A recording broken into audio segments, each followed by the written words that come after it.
हरि। ओम शांति शांति शांतिः। नारायणं नमस्कृत्यं नरं चैव नरोत्तमं देवीं सरस्वतीं व्यासं ततो जयमुदीरये। हरि ओम। I will just chant the chapter 7. We start. ओम श्री परमात्मने नमः। श्री भगवानुवाच मय्यासक्तमना पार्थ योगं युञ्जन्मदाश्रयः असंशयं समग्रं मां यथा ज्ञास्यसि तच्छृणु। ज्ञानं तेहं सविज्ञानमिदं वक्ष्याम्यशेषतः यज्ज्ञात्वा नेह भूयोऽन्यत् ज्ञातव्यम् अवशिष्यते। मनुष्याणां सहस्रेषु कश्चिद्यत्तति सिद्धये यततामपि सिद्धानां कश्चिन्मां वेत्ति तत्त्वतः।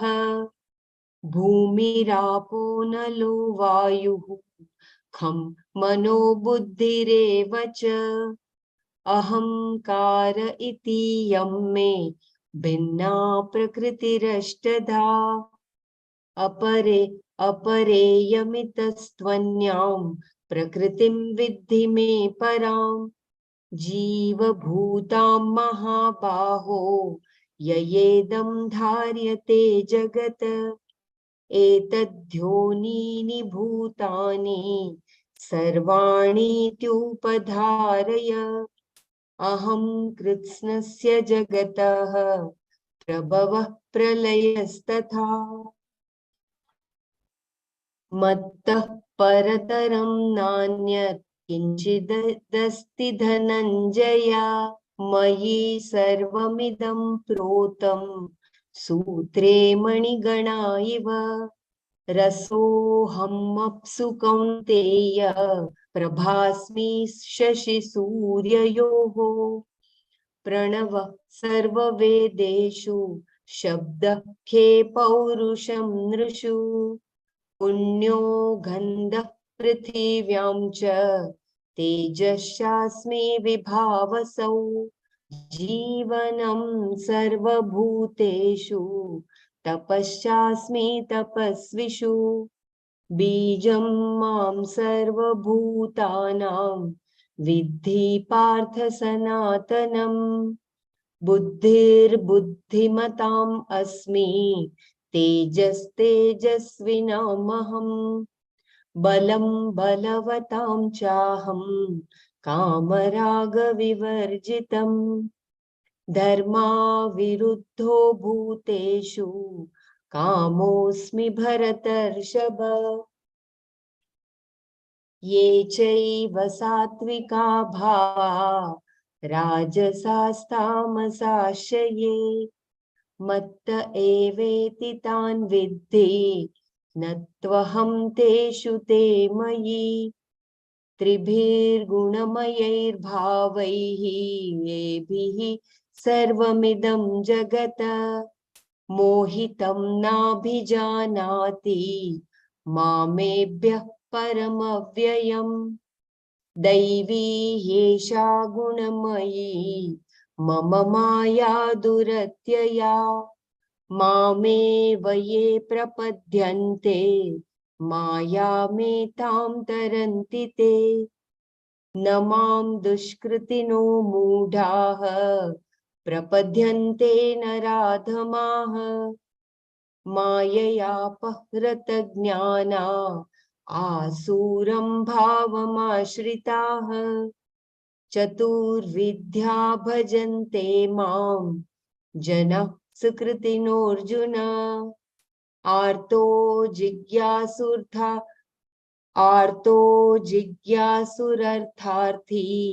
ज्ञानी च भरतर्षभ तेषां ज्ञानी नित्ययुक्ता एकभक्तिर्विशिष्यते प्रियो हि ज्ञानिनोत्यर्थम् अहं स च मम प्रियः उदारा सर्व एवैते ज्ञानी त्वात्मैव मे मतम् आस्थितः स हि युक्तात्मा मामेवानुत्तमां गतिम् बहूनां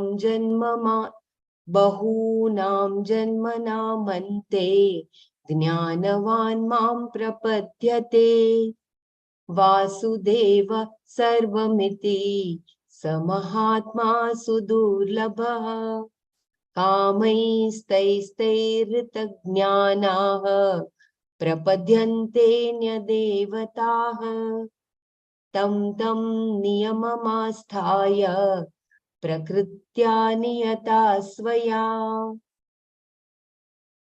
Hari Om. Jai Gurudev. Brahmaraji, could you please let me know which shloka are we in? We can. I think we'll have to start from this. We finished 19. Okay. Should I just browse through 19th text? Yeah, go ahead. We finished everything as Vasudeva. And then why? What was that? Can you go to the end of that?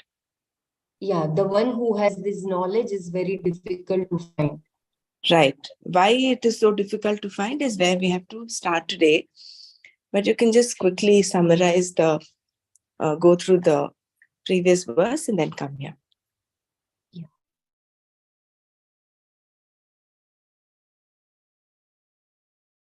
Okay. Okay, in this verse 19, the Jnani is again praised by Bhagavan. At the end of many births, the one who has knowledge reaches me by knowing. Vasudeva is everything. That wise man is very rare. At the end of many births, Bahunam Janmanam Ante, the wise man, Jnanavan, seeks me. Mam Prapadyate. Does this mean that if you begin in this life, you will become a Jnani only after a number of births? No, Shankara says here that the word Bahunam indicates a number of births wherein one had gathered enough punya conducive to knowledge. One has any number of births before one begins to recognize the fundamental problem and seek a solution. Everything is Vasudeva. So I think we all are so fortunate that we have accumulated that punya. So we are all together here as Jignasu. So we have to be very grateful that we are in this wonderful knowledge. Everything is Vasudeva. How does he reach Bhagwan? Because of his knowledge, he understands Vasudeva alone is everything as himself. Vasudeva Sarvam. Vasudeva is non-separate from Atma. So the gain is a recognition of the identity between the I of the Jiva and the I of Ishvara, and sees that all that is here is Vasudeva. Everything is non-separate from that cause, and the product, the creation, is mithya. It has no existence apart from its cause, which he recognizes as Satya. And he sees very clearly that the only Satya is Atma, which is Brahman, and recognizes therefore that everything is Vasudeva. In this knowledge, he reaches me. So Bhagavan has made it so clear that the one who is knowing me, for him, there is no difference between me and the Atma. And that is the only Satya which is self-existent, which is self-effulgent. So I think this you must have done yesterday. This is what the Shastra says throughout in various ways. All this is Brahman alone. There is no multiplicity here at all. Sarvam khalu idam Brahma neha nana asti kinchana. And further, without the world, Atma is whole, Purna, and with the world, it is whole. Purnamadah Purnamidam. Wholeness is not going to be improved upon. Therefore, the world being mithya is not an addition to Brahman. It is dependent on and non-separate from Brahman. And Brahman itself has not undergone any change whatsoever to become the world. Without Brahman, there is no world either. Without a reality, there is no mithya. So the Satya is like that substratum which Swamiji had explained very beautifully earlier, that on the basis of which the whole world, the whole creation exists. How the Shastra reveals identity. Badhyam samanadhikaranam karanyam. I hope I am correct in my pronunciation. Badhyam samanadhikaranam karanyam. To reveal It is this. badhayam samanadhikar. The hyphen on the top, you have to drag. So all badhayam. Oh, okay. Kshamyatam. Badhayam samanadhikaranyam. To reveal this, Shastra uses a linguistic method called Badhayam Karanyam. The word Samanadhikaranyam. Yeah. Samanadhikaranyam. Badhayam Samanadhikaranyam. Karanyam. Kshamyatam.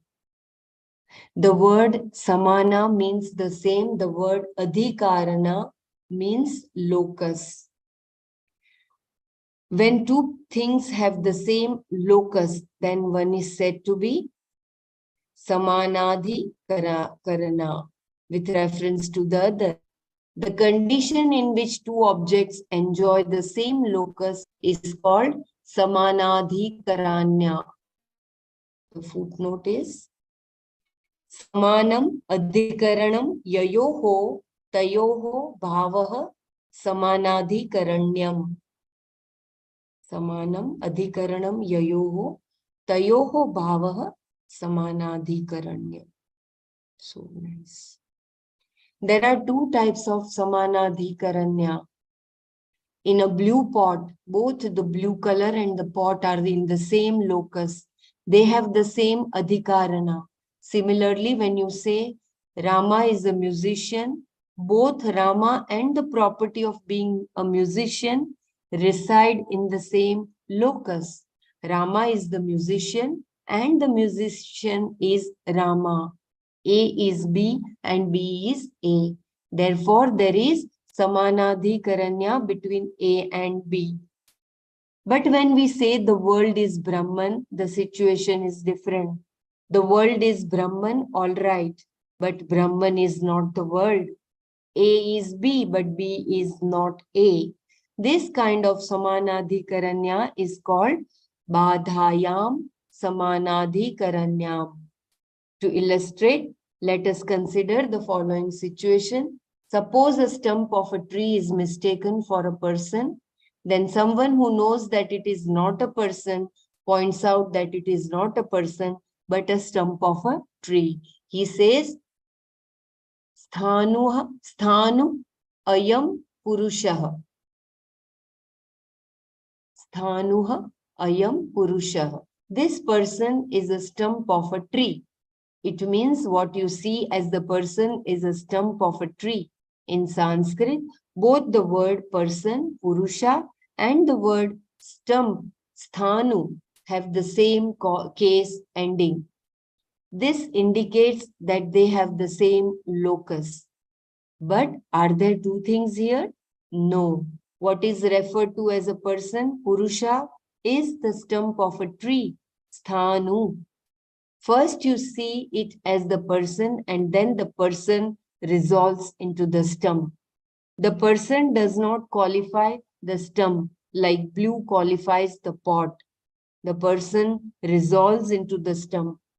This kind of samanadhikaranya, in which one is negated, that is, one resolves into the other, is called badhayam samanadhikaranyam. And the Shastra uses this technique of badhayam samadhikaranyam to explain the fact that we perceive as the pluralistic world is in fact one non-dual Brahman. This is what is said here by the statement Vasudevah Sarvam. The word Vasudeva we have seen is the one in whom everything has its being and who is in the form of consciousness, Chaitanya. Vasu is the one in whom everything exists, by whom everything is sustained. It causes everything to exist in itself and is the basis of every existence. And Vasu is Deva. Its own nature is pure consciousness, Deva. From the standpoint of the world, it is Vasu, the cause of everything. And from its own standpoint, it is in the form of consciousness, Deva. This Vasudeva itself is Vasudeva. This Vasudeva itself is Vasudeva. That is why it is only oneself, the conscious being, Pratyagatma. Therefore, his knowledge is I am everything. Aham idam sarvam, or Vasudeva is everything.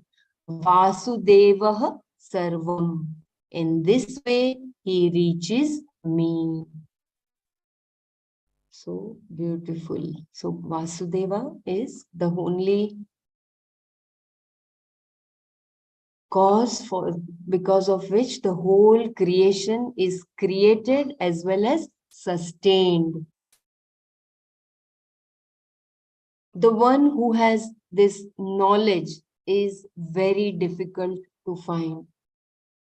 Sa Mahatma Sudurlabha. Such a Jnani is Sudurlabha, very hard to come by. He recognizes me as the Atma of all beings. So his Atma is Mahan, great, limitless. One who has that knowledge is called Mahatma. Generally, the word Mahatma is used for any sadhu, any saint. In that case, the word Atma refers to the Antakarana, and the word Mahatma indicates a person whose mind or heart is very big. But here, because of the context, Mahatma is the one whose Atma is Brahman. There is no one equal to that Mahatma because you cannot improve upon limitless. He is a Mahatma and he is very difficult to find. This is why, even though all are beloved, the Jnani is distinguished. In this verse, Krishna has said that it is very difficult to find a Mahatma who knows everything is Vasudeva. Even though only devotees are being discussed here, all of them are not able to recognize Vasudeva as Atma. Why is it so difficult to recognize that the Lord is everything? This is the reason. So before we go to the verse 20, if you want me to read any paragraph once again, please do let me know, or we go forward.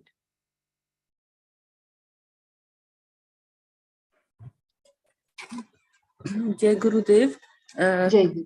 can you like describe this Sudurlabha? Like what initially we were reading that to gain Ishvara, like it was said by Bhagwan that it is very sulabh for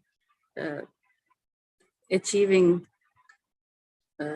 or seeking like God, but here it is said that it is so durlabha, that is it is difficult. Yes, because, yeah. Have you finished, my dear? Yeah. Yeah, because I think as per my little knowledge, Bhagwan had said, the one who sees in the whole creation me, that aikyatvam, samatvam, and that ragadvesha rahita bhava. I think it is very difficult to find such Mahatma. That's what Bhagwan is saying. That is why it is such people are difficult to find, and they reach me, and because I am in them and they are in me, and they are my beloved. Brahmaraji, kindly explain, because here the word Vasudeva is emphasized because he sees in the whole creation that self-existent Brahman only. He doesn't feel separated from the whole creation. He sees you can see that they are like our Guruji or whoever, they are Sadgurus. They have that compassion for every being on the planet. So this is in this context we will say that the people who these type of these wise men, they are very difficult to find. Say they are so durlabha, not easily, you cannot easily find them, right? Yeah, I but think at in the this same context, for this verse, that is the input, that is the understanding. Samahatma sudurlabha. So finding these people who are eternally yoked into me, in the jnanis, are difficult to find. Yeah. And also, if you refer to the first few stanzas, he says, Manushyanam sahasreshu kaschit yatapi siddhaye. So, of the thousands of people, there are only some who even think about me. Even amongst those, there are only a few who will actually reach me. So, if you remember the meaning for that, he was not trying to dissuade Arjuna to saying the path is very difficult. He was only inspiring him, saying, you have the capability of reaching there. It was like giving him an impetus. It is not to dissuade or discourage people, saying it's a very difficult path. Rather, it was to it acted more as an inspiration. Like, Thank you. so I don't know whether your doubt got cleared, but No, it's clear. Thank you.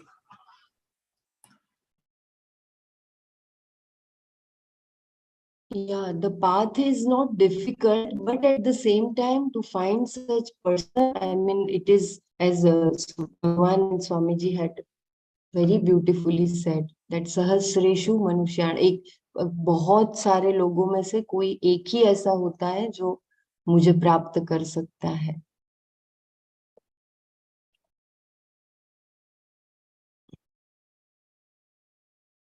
If you want me to read anything, please let me know, anyone, before we proceed to the new verse. Because every word in the chapter is so valuable throughout the Bhagavad Gita. So it is very important that we understand every word. Astu. कामैस्तैस्तैर्तज्ञानाः प्रपद्यन्तेऽन्यदेवताः तं तं नियममास्थाय प्रकृत्या नियता स्वया तैः कामैः. By those particular desires Ritagnyana, whose discrimination is robbed away. Tam tam niyamam, whatever are the stipulations for that. Asthaya, following. Prakritya svaya, by their own dispositions. Niyataha, driven. Anya devataha, other lesser gods. Prapadyante, they worship. Taihi taihi kamaihi, ऋतज्ञानाः तं तं नियमम् आस्थाय प्रकृत्या स्वया नियताः अन्यदेवताः प्रपद्यन्ते.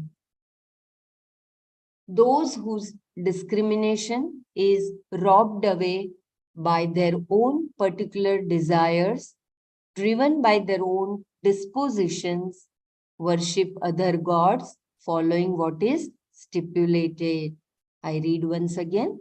Those whose discrimination is robbed away by their own particular desires, driven by their own dispositions, worship other gods, following what is stipulated. Desires rob one of discrimination. Rita Jnanaha are those whose discrimination is robbed away. Rita means robbed, taken away. And what is robbed is Jnana, discrimination. If they do not have discrimination between Atma and Anatma, what they want will not be very clear to them. How have they been robbed of their discrimination? Kamaihi, taihi, taihi, by those desires. Because desires differ from person to person, the plural is used here. Each person has his own unique desires, and by those he is robbed of his discrimination. Without an object, you cannot have a desire. So Shankara says here that their discrimination is robbed away by objects like sun, wealth, heaven, and so on. Putra, putra pashu swargadi vishayaihi. Putra is son. If one has money, one wants a heir. If he has no money, even though he has nothing to give, he still wants a son. Perhaps the hope is that the son will improve his lot. Each one wants to continue to live in the form of his son. A man also wants a son to continue the family name. And every woman has an inbuilt desire to have a child because there is a natural fulfillment there. If she chooses not to, it is because of other problems. In Indian society, there is also a religious reason to have a son. Only a son can perform the funerary rites of a parent. Putra also stands for kama, all forms of pleasure. This desire for progeny is one of the most powerful desires and is therefore mentioned separately. Pashu, cattle, is the symbol. Pashu, Pashu, cattle is the symbol. Sorry.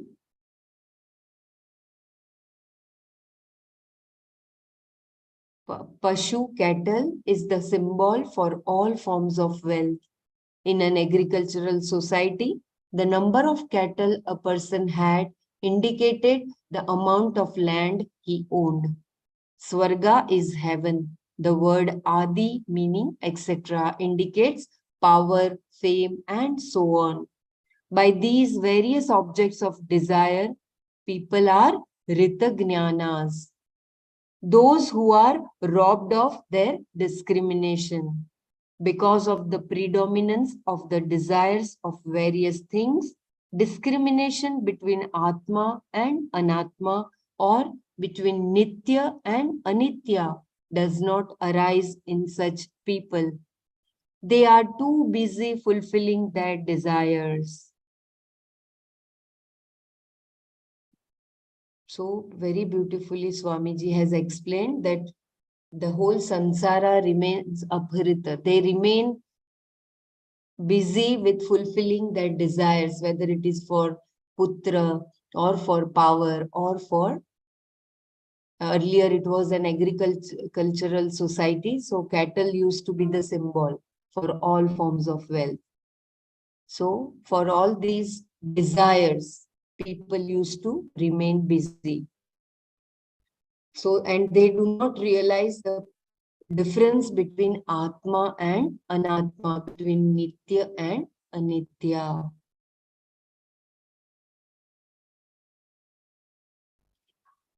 If you want me to read anything, please let me know, because there is too much breaking of my voice. So please let me know if you want me to repeat any paragraph. They implore other gods. Anya devataha prapadyante. They propitiate other devatas. In doing so, they meet with a number of obstructions. To ward this off and enhance the results of their efforts, they invoke Ishvara in the form of different devatas. They implore prapadyante other gods, anya devatas. There are prayers to invoke a specific devata for a specific result. And for certain results, there are certain specified rituals. So, to fulfill their desires, they invoke various other devatas. All the devatas they worship are looked upon as other than Atma, which is Vasudeva. They do not think about Atma being Vasudeva and that they have to gain this knowledge. The desire for knowledge, Jignasa, does not arise in them. So nice. The only thing to know is only the Atma, the Parmeshwara. So they forget that. In fact, we all forget that, and we remain busy fulfilling our desires for what is Anitya or what is Anatma. And we do not realize that whatever we want to achieve or whatever we want to know itself is Vasudeva. Each is impelled by his own disposition.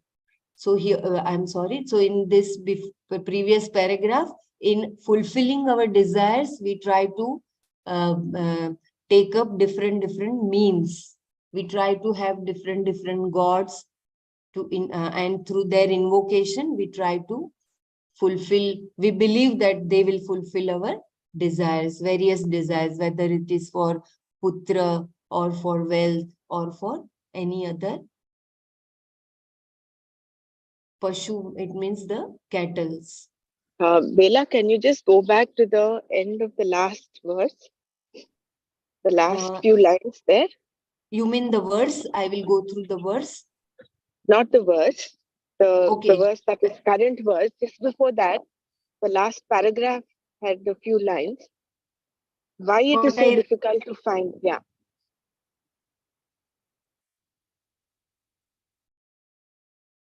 Kindly guide me here. You mean this paragraph?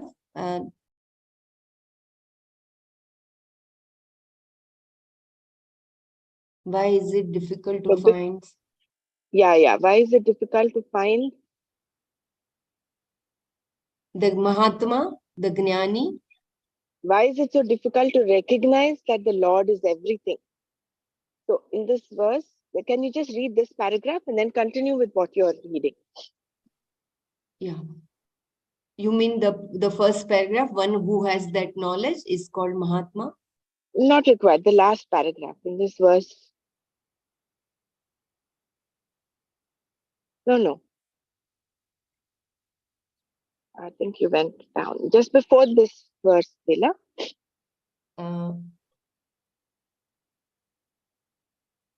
Yeah. Okay.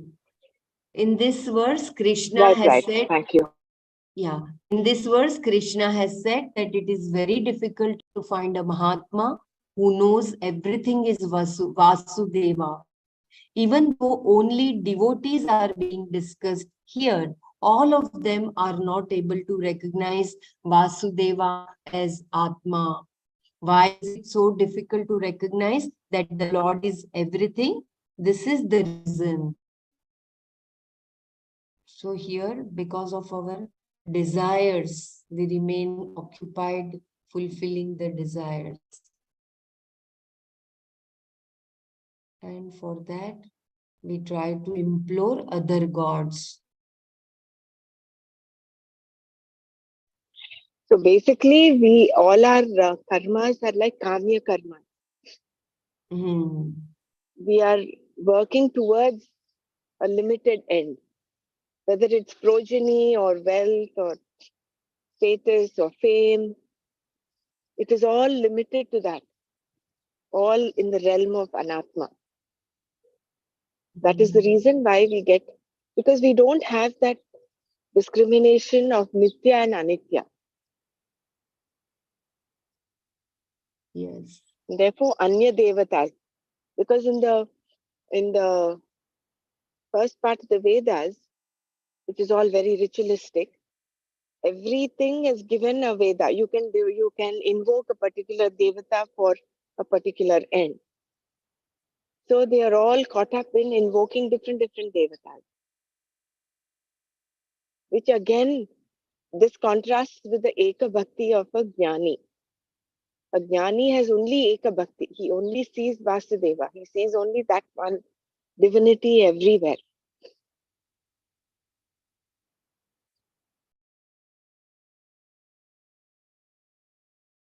Yes. Yeah, please go ahead. Please go ahead. Yeah, that avyabhicharini bhakti.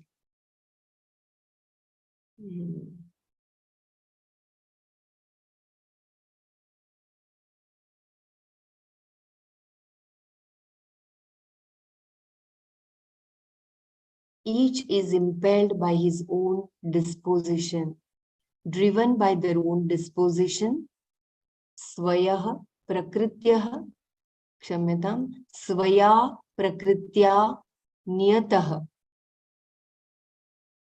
I read once again. Driven by their own dispositions, swaya prakritya niyatah.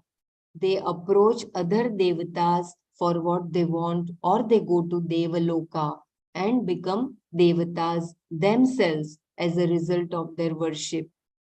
When the same result can be achieved by worshipping any deity, why should one choose a given deity? It all depends upon his own samskara, tendency. Perhaps he had worshipped that deity in his previous life or in this life. Because of what was done before, certain things attract, certain things do not. Even though they may not have prejudices against other deities, still one attracts. So they follow that particular form of worship, all for the fulfillment of their own unique set of desires. So beautiful. So we are all conditioned to that, maybe due to our past birth or past karmas, that we tend to worship a particular deity. Worship is according to stipulations. How do they worship? Following a particular stipulation. Tam tam niyamam asthaya. They invoke a given devata. The repetition tam tam. Tam tam. Tam tam niyamamasthaya. There's no drag there. Tam tam. How do they worship? Following a particular stipulation. Tam tam niyamam asthaya. They invoke a given devata. The repetition tam tam indicates that according to each desire, there is a particular type of worship available. If one wants a son, he cannot perform a ritual which is meant to bring rain. He will perform Putra Kameshti, a particular ritual meant for the birth of a son. There are rules about how to perform this ritual, who are the devatas involved, what are the oblations, what are the mantras, and what are the gifts to be given. All these are called niyamas, rules. Asthaya means following these rules or stipulations. Driven by their own disposition, following a particular set of rules, they worship devatas other than Atma Vasudeva. There is nothing wrong in this. The only problem is that they are only interested in dharma or artha or kama. So it becomes very difficult to see that Vasudeva is all this. To gain that vision, they have to see the limitations of these desires and pursue the understanding of Atma. And for that, they must have Nitya Anitya Viveka. The desire for moksha must be there. If it is not, the desire for dharma, artha, and kama loom large in their minds. Even Arjuna, up to now, was only interested in dharma, artha, kama. He became interested in moksha only a few chapters ago, a few hours ago, perhaps. Since Krishna started talking to him, only an hour or two would have passed. Before that, Arjuna was interested in fighting and in establishing dharma. Therefore, robbed of their discrimination by various desires, driven by their particular disposition, they propitiate different devatas according to the stipulations. As a result, they don't come to me. This applies to all forms of religion where Ishvara is other than you. In the next verse, Lord Krishna says that in whichever form they worship, in that form I bless them. In that form, I bless them. Please remember that whoever we worship, the blessing will come from Vasudeva only. So here, this brings us to remember a few verses back. There were two kinds of punyas. I was actually having a bit of a doubt there.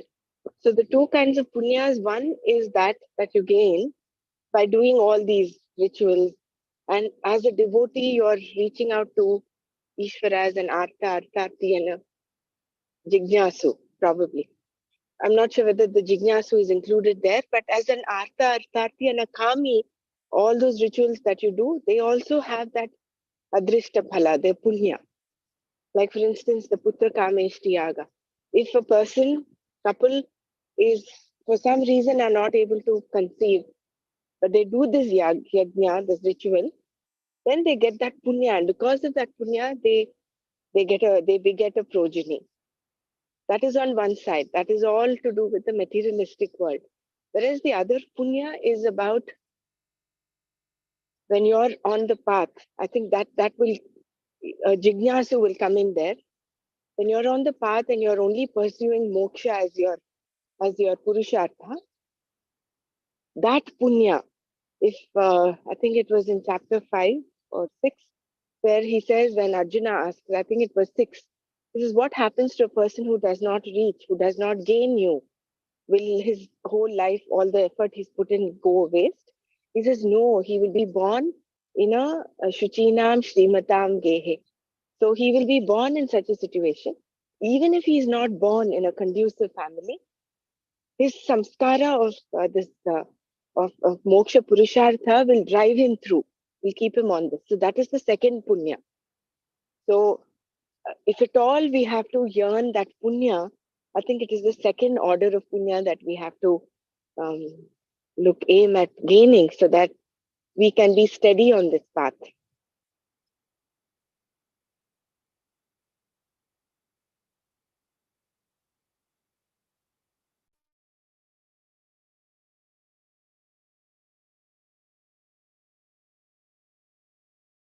So nice.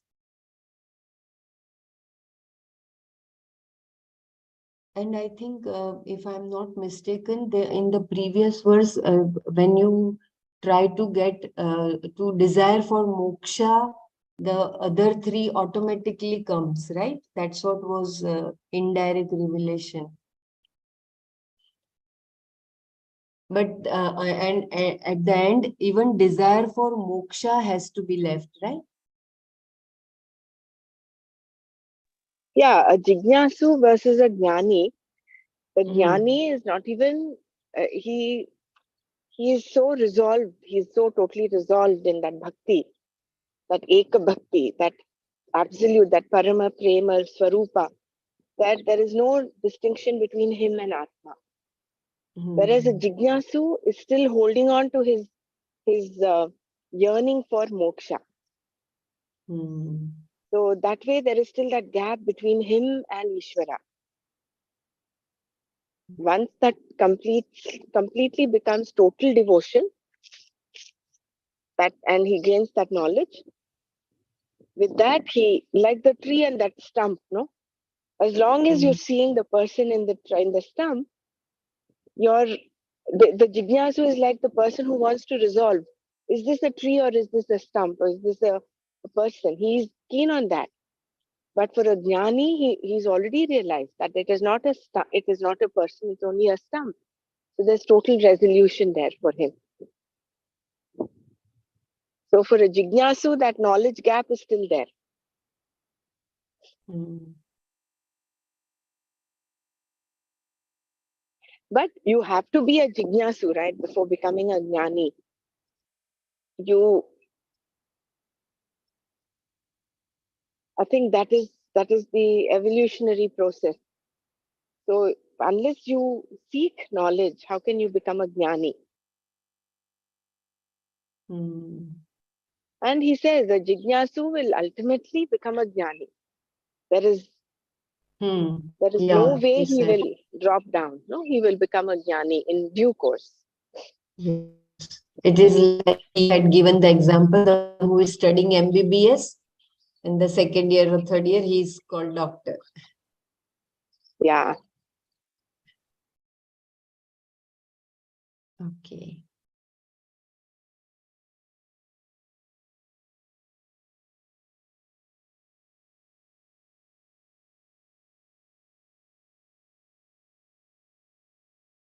Okay. यो यो यां तनुं भक्तः श्रद्धयार्चितुमिच्छति तस्य तस्याचलां श्रद्धां तामेव विद्यां क्षम्यताम् तामेव विदधाम्यहम्.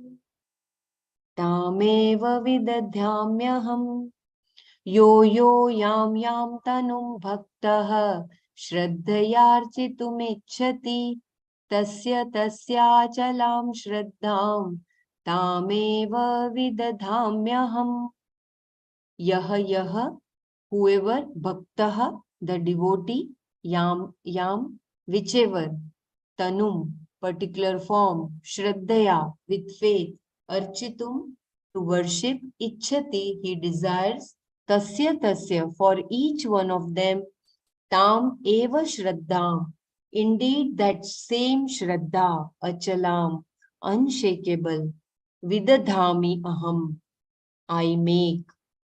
यः भक्तः यां तनुं श्रद्धया अर्चितुम् इच्छति तस्य ताम एव श्रद्धाम अचलाम विदधामि aham.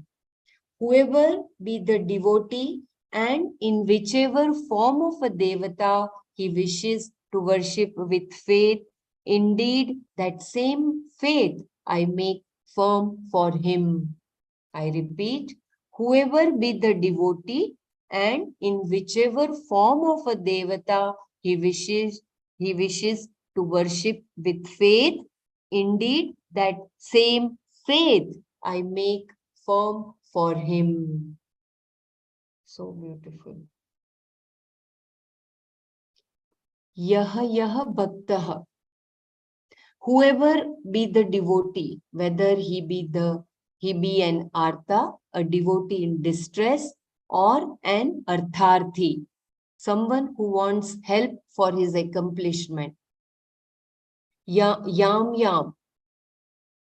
tanum, whichever particular form, Shraddhaya architum ichchati. He desires to worship with faith. I make that faith unshakable. So says Bhagavan.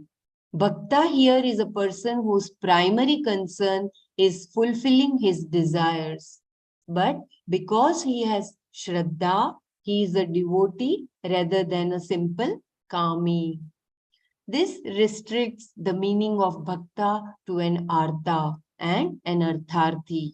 He will invoke the Lord in a particular form, tanu, according to his shraddha. But because he does not see that Vasudeva is everything, he propitiates a particular aspect of the Lord and performs a specific ritual invoking that form of Devata. With Shraddha, he desires to worship or to praise a particular form of Devata.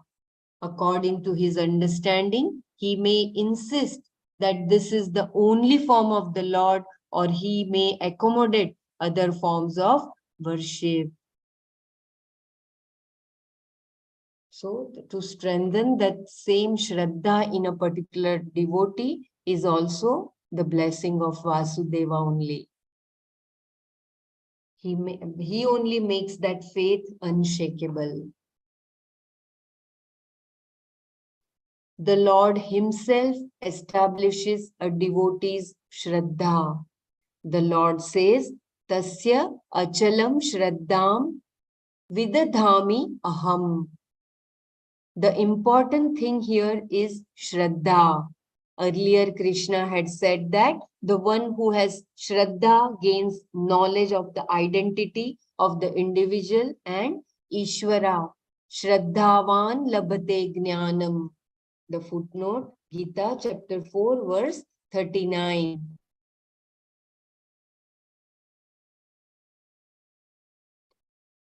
In this verse, he says, whatever Shraddha he now has, that I make it firm, unshakable for him. Tasya achalam shraddham vidadhami aham. For the one whose Shraddha manifests as a worship of a particular Devata for a particular result, I make it his Shraddha firm. How? By giving the results. Suppose someone performs a particular ritual and he does not get the promised result, then his Shraddha will quickly disappear. I make sure that it does not by giving the result. They are doing karmas for which results are to be given. That result I give. Even though they are worshipping only a fraction of me, even though they don't worship me totally, still I make firm whatever Shraddha they have. I am available in the particular form of Devata that they invoke. No Devata is separate from me, but I am more than these Devatas. The difficulty is that these devotees think that this particular Devata is Ishvara. But I do not disturb that at all. I give them results only according to their Shraddha. If I were to interfere and tell them, I am you, it would not help because they are not ready for it. Even if the Lord appears before such people, they will ask for a promotion. They already have a certain firmness in their Shraddha. I make it more firm by giving the result. This he tells in the next verse. This is so very important understanding. I hope if you want me to read once again, please let me know how important it is to have that Eka Bhakti.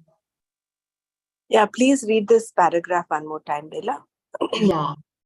The Lord himself establishes a devotee's Shraddha. The Lord says, Tasya achalam shraddham vidadhami aham. The important thing here is Shraddha. Earlier, Krishna had said that the one who has Shraddha gains knowledge of the identity of the individual and Ishvara. Shraddhavan labhate jnanam. That is in chapter 4, verse 39. In this verse, he says, whatever Shraddha he now has, that I make it firm, unshakable for him. Tasya achalam shraddham vivadhami aham. For the one whose Shraddha manifests as the worship of a particular Devata for a particular result, I make his Shraddha firm. How? By giving the results. Suppose someone performs a particular ritual and he does not get the promised result, then his Shraddha will quickly disappear. I make sure that it does not by giving the results. They are doing karmas for which results are to be given. That result I give, even though they are worshipping only a fraction of me, even though they don't worship me totally, still I make firm whatever Shraddha they have. I am available in the particular form of Devata that they invoke. No Devata is separate from me, but I am more than these Devatas. Please remember, no Devata is separate from me, but I am more than these Devatas. The difficulty is that these devotees think that this particular Devata is Ishvara, but I do not disturb that at all. I give them results only according to their Shraddha. Please remember this sentence also. I give them results only according to their Shraddha. So here, from my little understanding, we should not have that samshaya bhava also. Once we have that Shraddha, we should have that 100% Shraddha without a trace of any doubt. If I were to interfere and tell them, I am you, it would not help because they are not ready for it. Even if the Lord appears before such people, they will ask for a promotion. They already have a certain firmness in their Shraddha. I make it more firm by giving the result. This he tells in the next verse.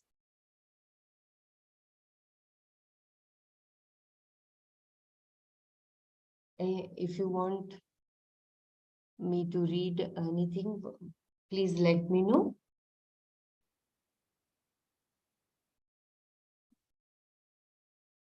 I will just try to, we will read the shloka and then I think we will stop for Manana.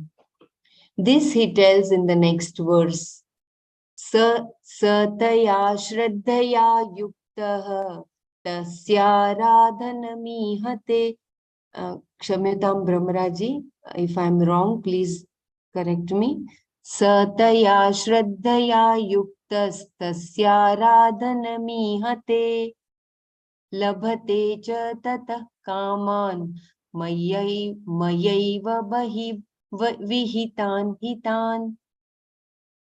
Labhate cha tatah kaman mayaiva vihitan hitan. There are two different ways of reading the second line of this verse as given below. Maya eva vihitan hitan kaman labhate. Another, Maya eva vihitan hitan kaman labhate. Sanskrit is so beautiful just by changing one avyay. Yeah. I will read once again. Maya eva vihitan hitan kaman labhate. Maya eva vihitan hitan kaman labhate. I think this we will do tomorrow. I will just read the Pratipadartha and Artha and then we will once again do the verse tomorrow. Saha hi taya shraddhaya. With that faith, yuktaha being endowed, tasya of that form of devata, aradhanam, worship, ihate, he engages in, cha and tatah, from that, worship devata. Maya eva, by me alone. Vihitan, ordained, he, because definitely.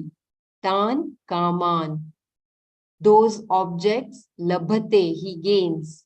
Another, maya eva, by me alone. Vihitan, obtain. Hitan kaman, those desired objects. Labhate, he gains.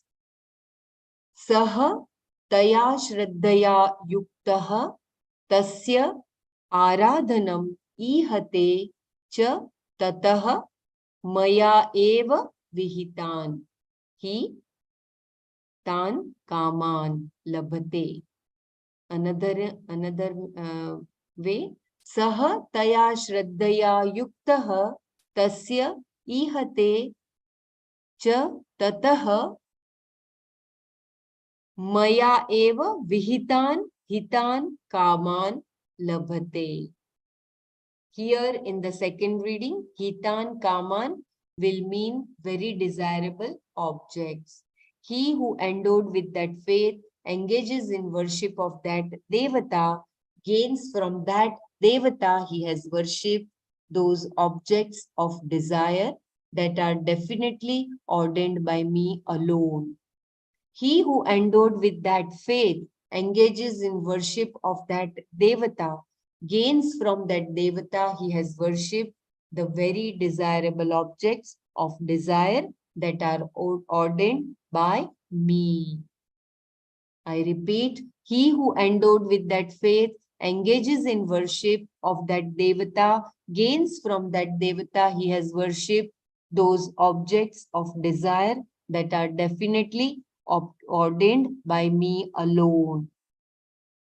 He who endowed with that faith engages in worship of that devata, gains from that devata he has worshipped the very desirable objects of desire that are ordained by me. So very beautiful. So he only makes it possible, whether it is any desire for which we have invoked some particular devata. So he only makes that fulfill. Okay, we will just close our eyes and then we will come forward for our takeaways. Dhanyavad.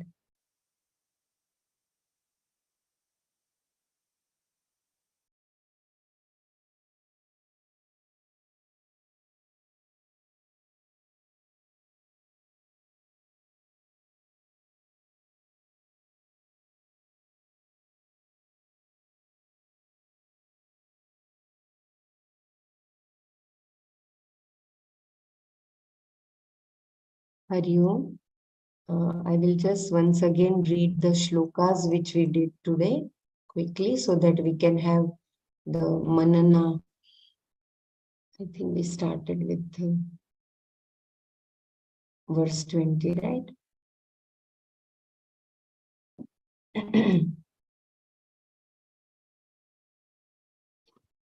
I will just read. Bahunam janmam namante jnanavan mam prapadyate vasudeva sarvamiti sa mahatma sudurlabha. At the end of many births, the one who has knowledge reaches me by knowing Vasudeva is everything. That wise man is very rare.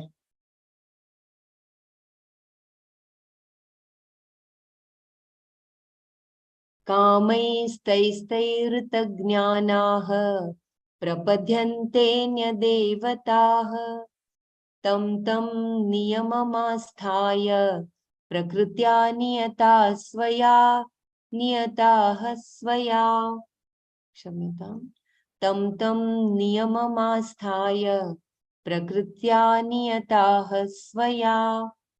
Those whose discrimination is robbed away by their own particular desires, driven by their own dispositions, worship other gods following what is stipulated. Yo yo yam tanum bhaktah shraddhayarchitumicchati tasya tasyachalam shraddham tameva vidadhamyaham. Whoever be the devotee and in whichever form of a devata he wishes to worship with faith, indeed that same faith I make firm for him. Sataya Shraddhaya Yuktastasyaradhana Mihate. Shamyatam. Sataya Shraddhaya Yuktastasyaradhana Mihate. Labhate cha tatah kaman mayyaiva vihitan hitan. I think this shloka we will see tomorrow. So, if you want me to read any paragraph, please let me know, or you can unmute and share your takeaways. Please take over the session now. Dhanyavad.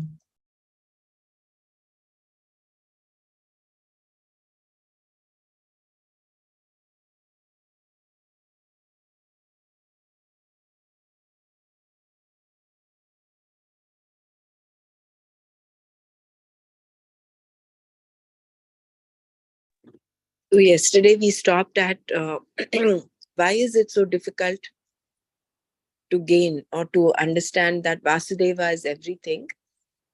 And then the answer is Kamais Taistair Apahrita Jnanaha.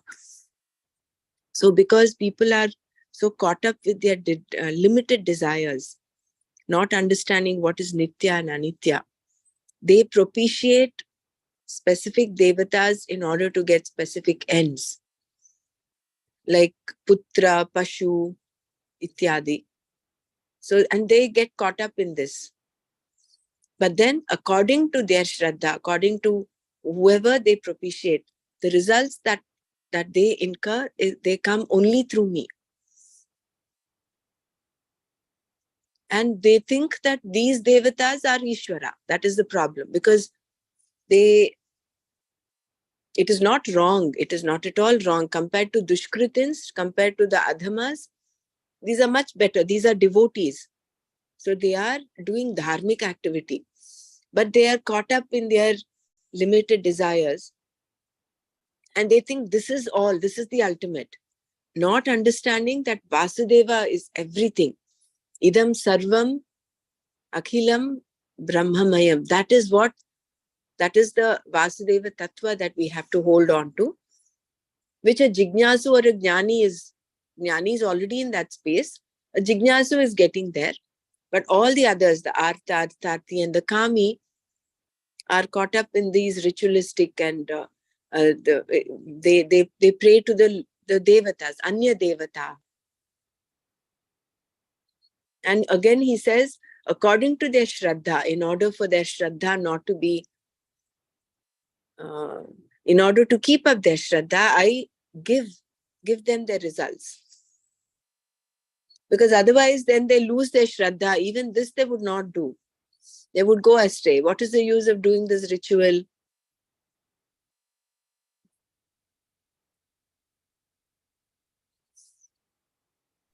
Yeah, I'd invite everybody else also to share. Yeah.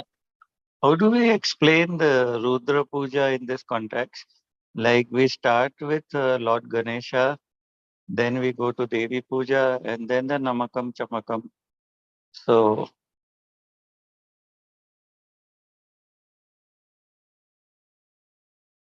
this is done every Monday, Rudra Puja. So see, from my when you look at it from a broad perspective, this is to create, like what it is mentioned, it's to create the good vibration, positive vibration. When you look at it from the Vedanta and the Bhagavad Gita perspective, it is giving an opportunity for different kinds of devotees to get to hold them in one space. if not for the Rudra Puja, maybe that Monday they would engage in something else, some other lowly activity. So this gives an opportunity. And there are different grades of devotees, as we have seen, the 4 different types of devotees.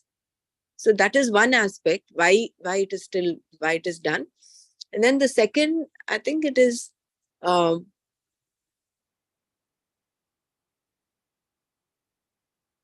it at least helps you evolve, even for a jignasu, listening to the chant. Like it's like the japa mantra, no? Japa, of course, you do it yourself. But here you're sitting in the space and you're listening to the chant. So that might, that helps in probably that bringing in that antakarana, naishchalya, the stillness.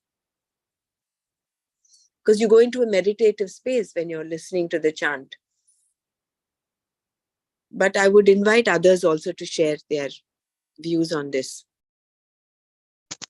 In my experience, I have seen Rudra Puja enliven the atmosphere. It brings a lot of joy in the atmosphere, and people who don't meditate and all, even they become very joyful. There is a lot of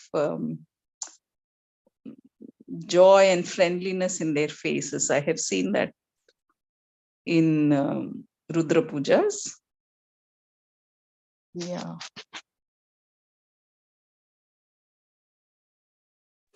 And also in the subtler level, purifies the energy field. And it's a mantra snan. So some purification really happens. Like Mrityunjaya mantra and all that, it cleanses. It's really powerful.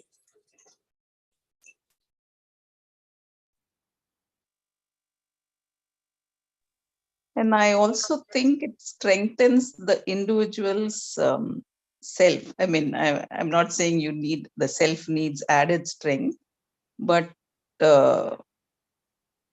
even for a little while, it somehow brings some internal spiritual strength, I believe. I think their spirit gets more strengthened, or their self gets more evident,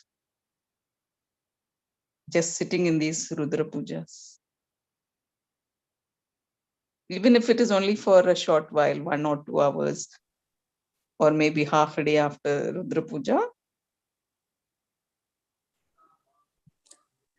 Even if it is done at home, at the home level, not only at the grand level like in the ashram and all that, but even when it is done at a very small home scale level, even then I have seen that it uplifts whoever is there.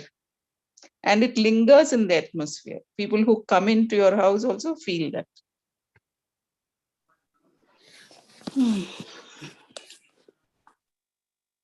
We have these questions right from the time we started, right? We are going down in circles. But yeah, you're right. No, I'm just saying, like, I just wanted to, like, we had this question of like, oh, we've been worshipping all these different deities, and should we do this, or how do we do it? I mean, the time and again, the question comes up, right? I mean, any chanting you do or the puja you do, it is our custom that they start with Ganesha and they have to address all the Digdevatas and the Navagrahas, or at least to some extent. And then it's one way to worship the nature, like, all this, the Digdevatas, pretty much that, and then the planets or whatnot, that's how it goes. And then Shiva is, depending on whichever deity you choose to do, that's how here also it's mentioning the god says, okay, you focus in your Shraddha, with the Shraddha, if you do it, it will help you to form that devotion to that god, and eventually it goes to Vasudeva or Krishna or whatever we name our that one Brahman. Like one time I remember Dr. Brahma was saying, you always, this driver who worships this picture of Gurudev before he drives. And then he was going to take Gurudev that day, but he said, oh, I'm going to worship this Gurudev first and then come and do this.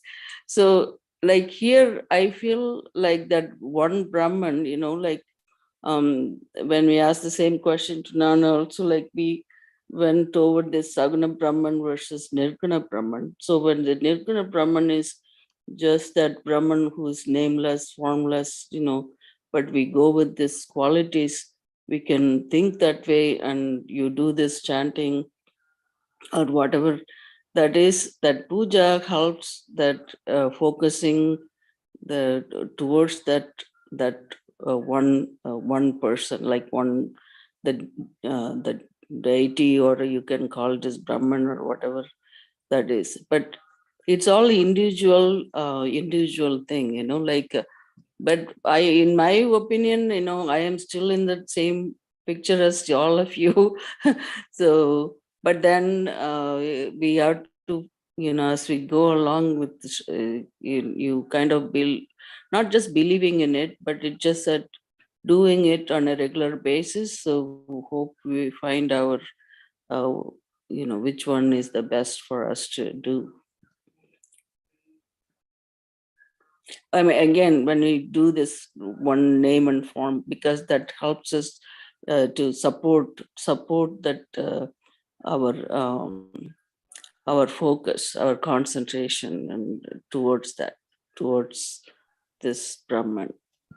That's what I believe. I kind of get it. Yeah. I think the whole thing is about moving from the form to the formless.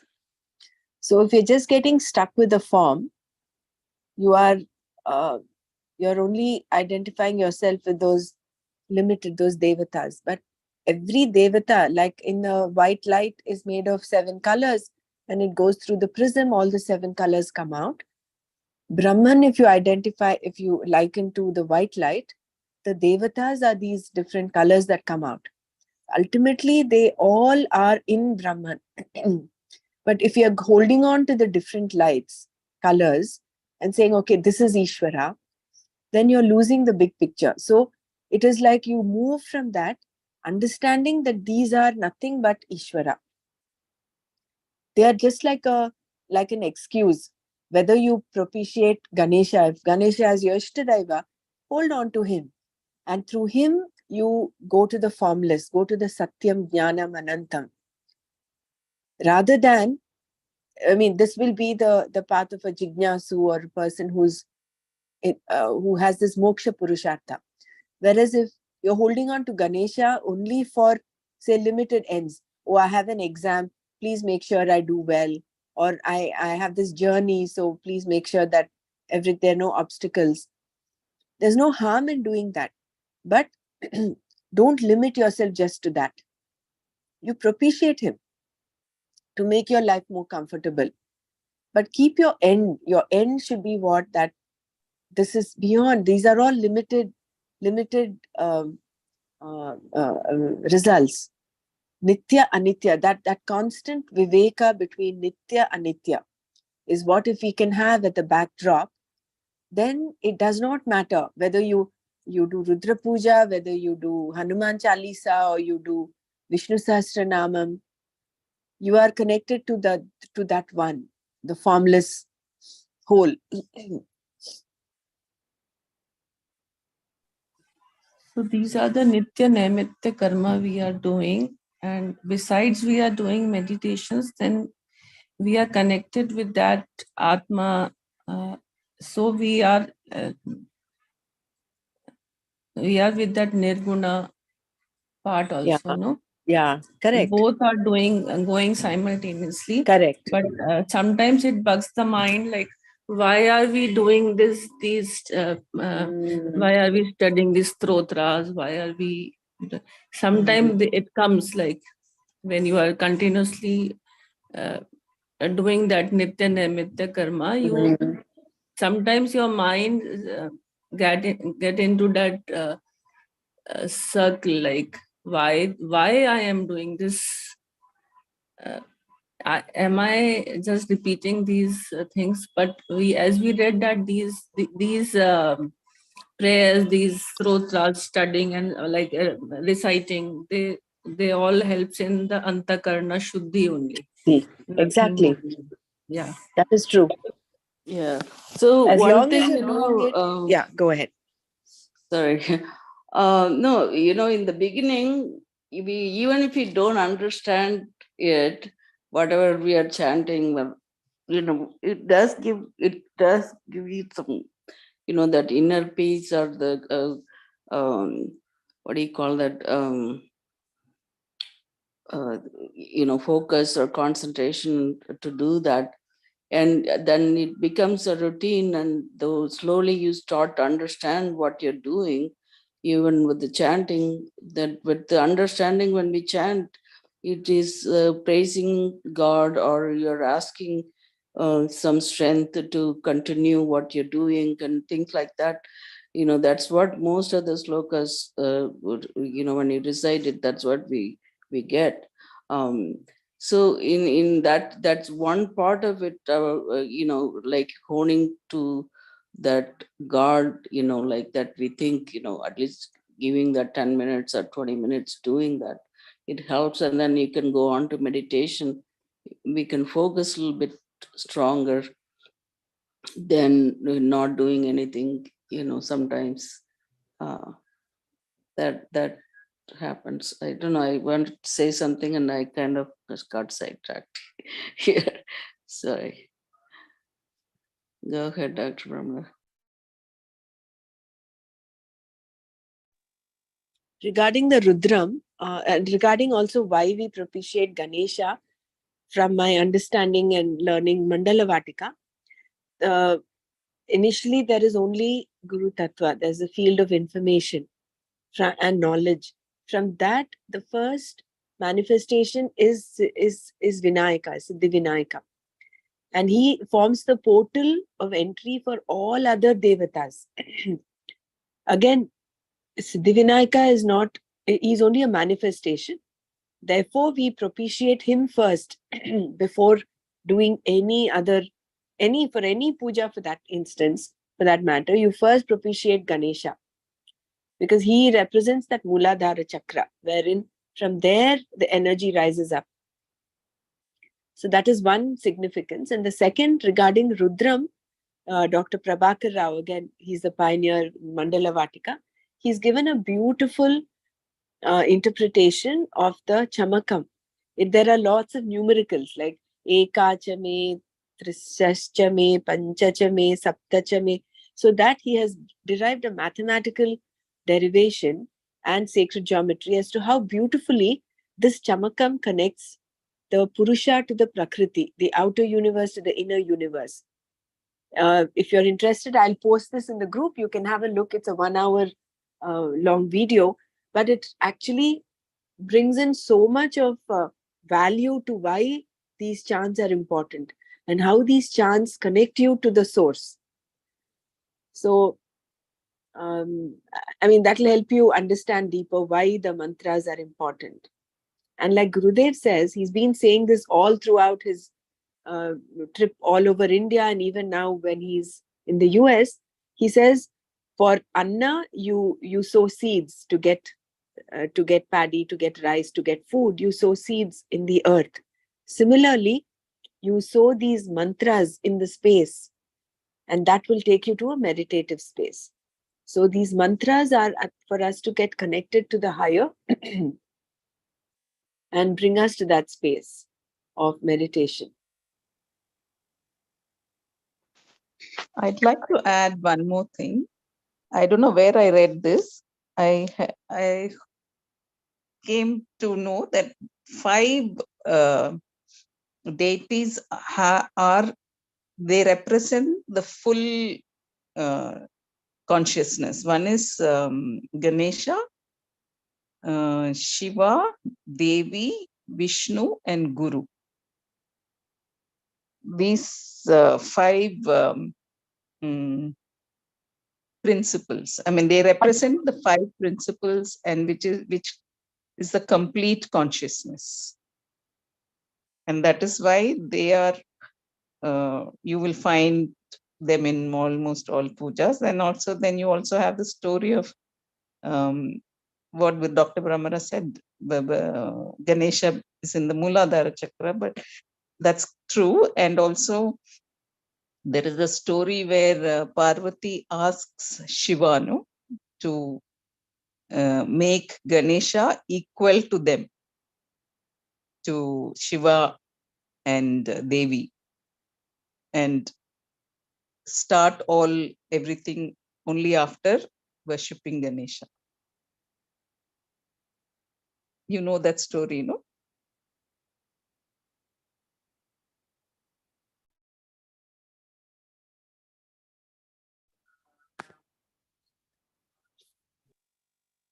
Yeah.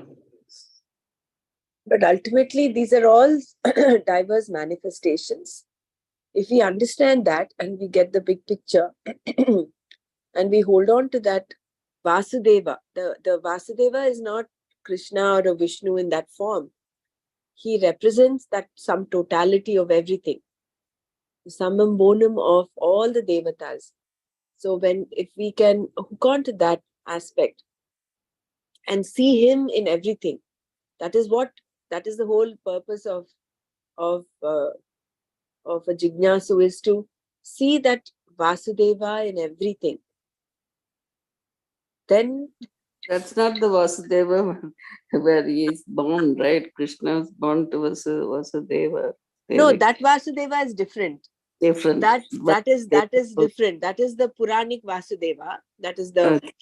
But what we're talking of Vasudeva is, we understood from the previous verse, is Right. Vasu is there in everything, and Deva is consciousness.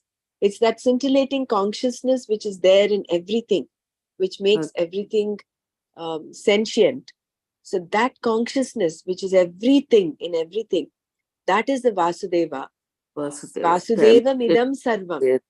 So that is the Vasudeva. We should not get hooked on to, the problem is because in our mind we have figures of Ganesha, of Shiva, Parvati, Devi and all that. So we are also, we have to do that dissociation of association with these idols. Right, exactly. Move from the form to the formless. Yeah.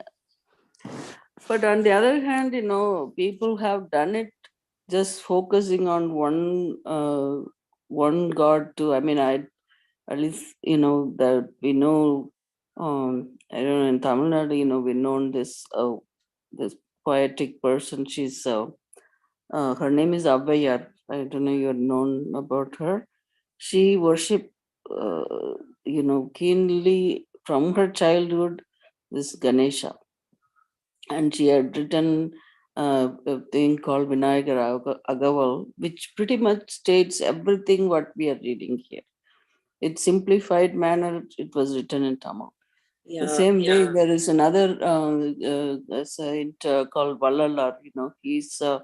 He only worship no name form. He worship only the light. We call it as Arutperum Jodi. He like love is the part of the compassion. So he the like that, we have so many of these saints or rishis, all these people who worship, even focused on one particular deity, like Sri Ramakrishna. He did only Kali, like that, but then it's 100% they're doing only that. But then eventually, I think they realize the nature and gone with it. Or, but again, we have to just believe some of it and then do what is best for us and what we feel our mind can get along and do it, agreeable to us, to do it. Yeah. So today we have reached our time and we've not got to go to our chapter 6. So what do you want to do?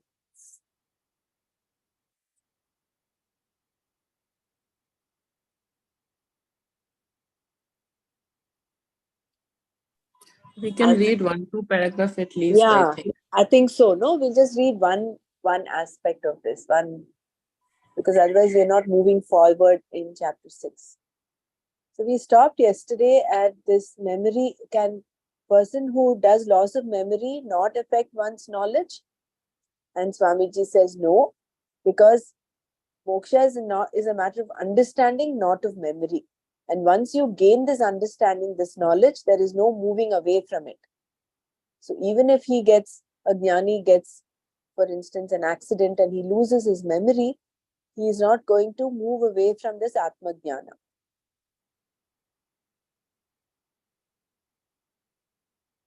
And he very beautifully talks of Atma adventure and how people want to cover even Atma because it's something that they hear in a dinner party or so, and they want to go ahead and find out what Atma is all about. So that is only coming out of curiosity, and it's not that actual mumukshutva. So they try Vedanta also. So this verse particularly is for those people for whom Krishna says, after gaining this, there is no further gain. The jnana itself is the gain here because it is sukha. This gain is in terms of human ends, purusharthas, what people go after. Gaining atma, the person does not think na manyate that there is anything other, apara, that is better than atma. Tatah adhikaha, to gain. Is there a better gain than self-knowledge? Why is there no better gain, labha? Because a gain is something that should make you better. If you gain something that makes you worse, it is not a gain, it is a problem. You thought you bought a gain, but instead you bought a problem. Just like when you buy a property, the property itself is a great gain, but the litigation against it is the problem. And because you do not know how to get out of the problems, the property is not really a gain, it is only a problem gained. Gain then means, so this is true for all the materialistic things. Gain then means that you must feel that you are better off than you were before. If you gain Atma, its Swarupa being Atyantika Sukha, a Sukha that is not dependent upon anything, because Atma is everything, it is Purna. What gain is greater than that? How are you going to better it? By what are you going to better it? Therefore, the person discussed in this verse does not even think there can be another gain. He or she does not say, okay, I have seen Atma. Now let me look for something else. There is no something else. Something else is also Atma. Even if this is accepted, the question may then be asked. Suppose the person does not come out of this gain and go after something else, there being nothing else.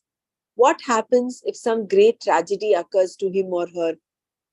Will the person's ananda not be disturbed? No. Remaining in that yasmin sthitaha, meaning knowledge of Atma, the person is not affected even by some colossal tragedy. Dukkena guruna api na vichalyate. The word guru has many meanings.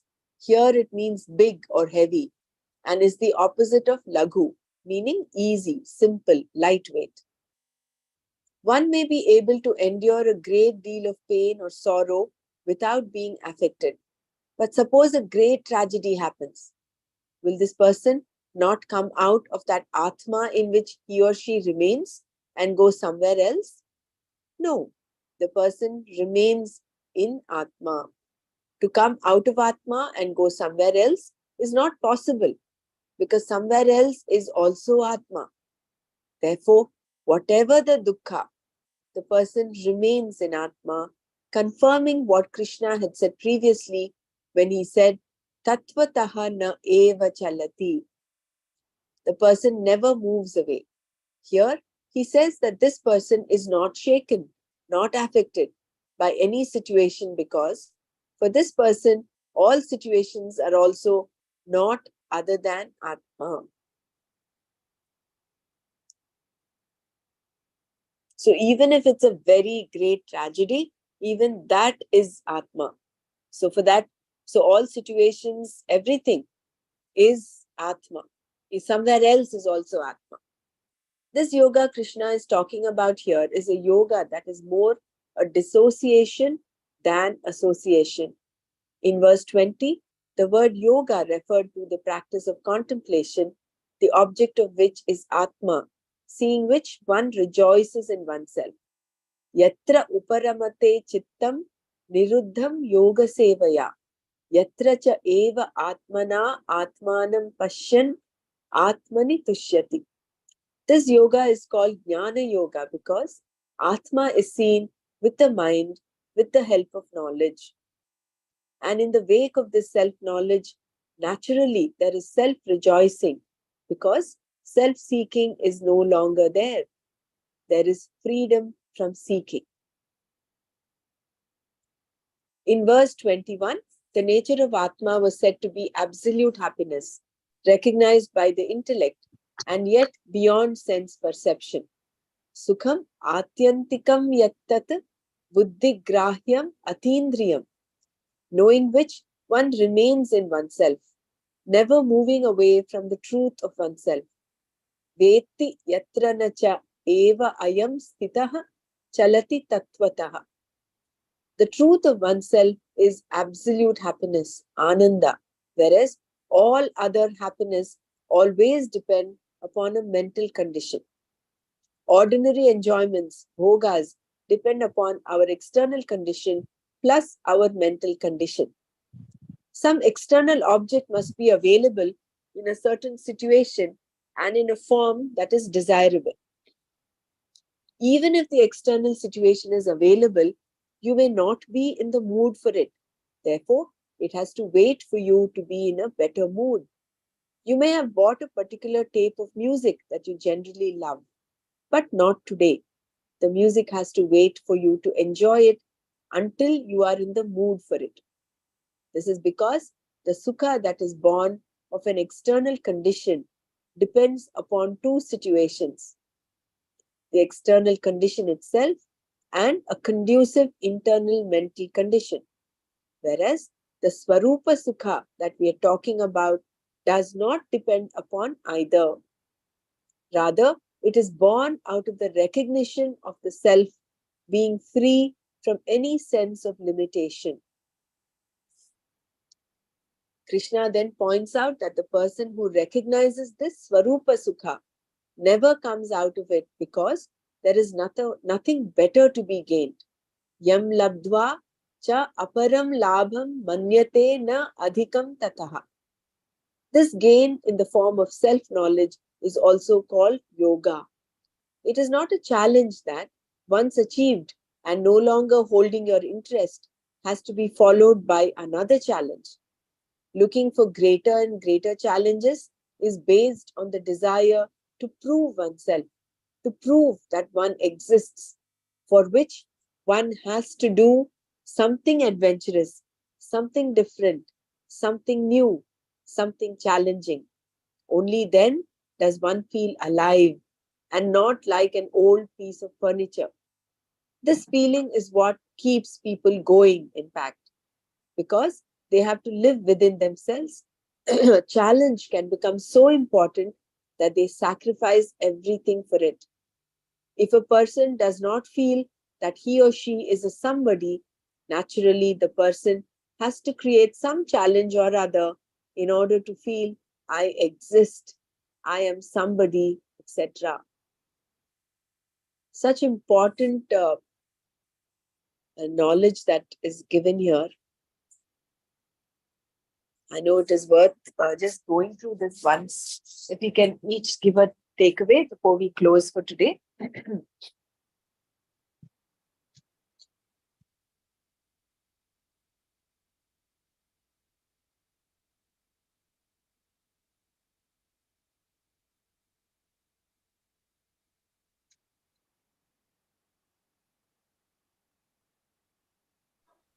The last sentence is that it is not a challenge that once achieved and no longer holding your interest has to be followed by another challenge that we were discussing today in that verse.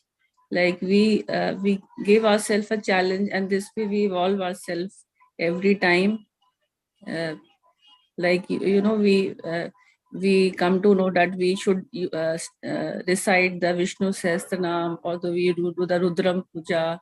So these are all the challenges that we take and think that by doing this, it would be better. Every time you take one thing, you take it as a challenge only, and you think that this is how I will evolve, this is how I will be more close to myself, or be in increasing my own self knowledge, or be with that tattva.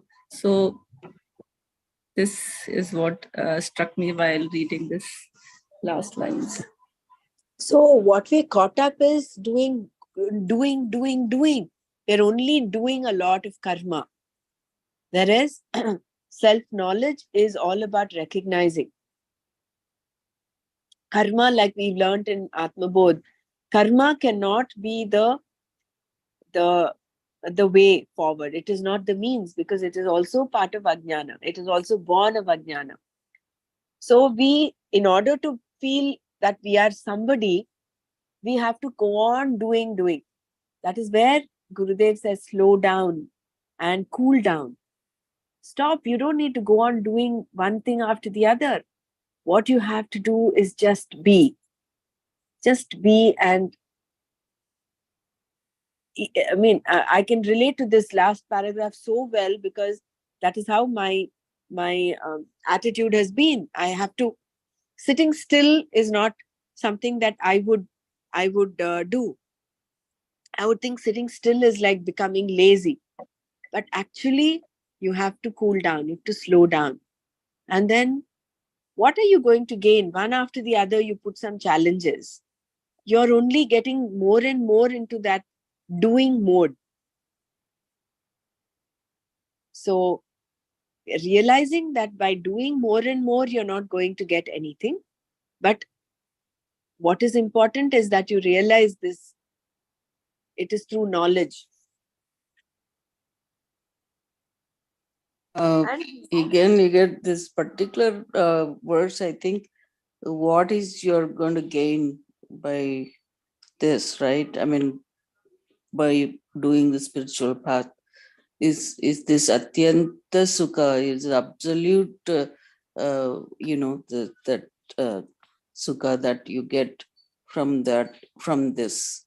That is that Purna, that's the Atman.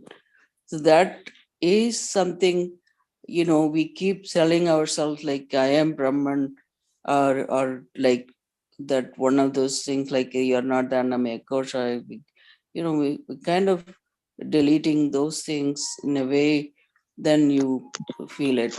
The other example I also was trying to, scientifically I was thinking also, and then like all this this consciousness is one is enabling us to see or hear or speak, smell, everything, the touch, everything happening through this shining light, that is that subtle thing that is within us is enabling us to do this function.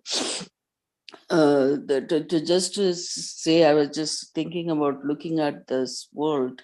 Remember that sloka that we did, Sarva Buddhastanam or something like that. That the Atma in you is in everything. Like when you see, we are like a mirror that all that light reflects back to you. So you're seeing everything around us, this world, which is all pervaded by this Brahman. So when you feel that way, then we are like all this consciousness is the one that enables to connect with this other object even that we are seeing. um, And then that I was looking at as a medical point of view, like this light enters through the lens and the retina where this picture shows, and then we are looking outside, the tree, which basically it's a reflection of this light that we are seeing. So if we are with this Brahman, every not second, even every moment, so we are with it already, we are with it. So that thought kind of makes you feel like, oh, this is really the what we are reading, and makes it then you make it feel that completeness, like that's what is that Purna that we are talking about here. I really like when I read it, this sloka is amazing, this really nice. Yeah, very true. So after gaining this Atma Jnana, there is no further gain. So no further adventure to go, no further challenge to take up. So the whole thing, like Dr. Renu is asked, it's a challenge for being rather than doing. See, you cannot not do. You have to do. Like even a sannyasi does. But in what space is he doing it? He's doing it as a non-doer. He is rooted in the Atma Jnana when he does. So that would be our go-to attitude. So I think we'll continue tomorrow. We'll start the resolution of all seeking. We'll do tomorrow. Tomorrow we'll stick to time, 6:50 my time here. We'll stop chapter 7 and go to chapter 6. So 15 minutes we can devote to the shloka. Okay. This itself is a challenge now for all of us. We're getting caught up in our we are losing track of being disciplined. Vidya Sukha we are going I after. know. We're going into Vidya Sukha, right? Very right. But that sense of discipline, commitment is important. Nana would say everybody has engagement, so you should. And once we read about it, it's good to fix it. So we'll conclude here.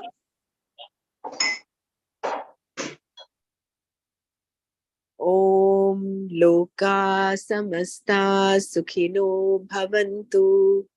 Om Shanti Shanti Shanti. Om Tat Sat Shri Krishna Arpanamastu. Jai Gurudev. Thank you. Jai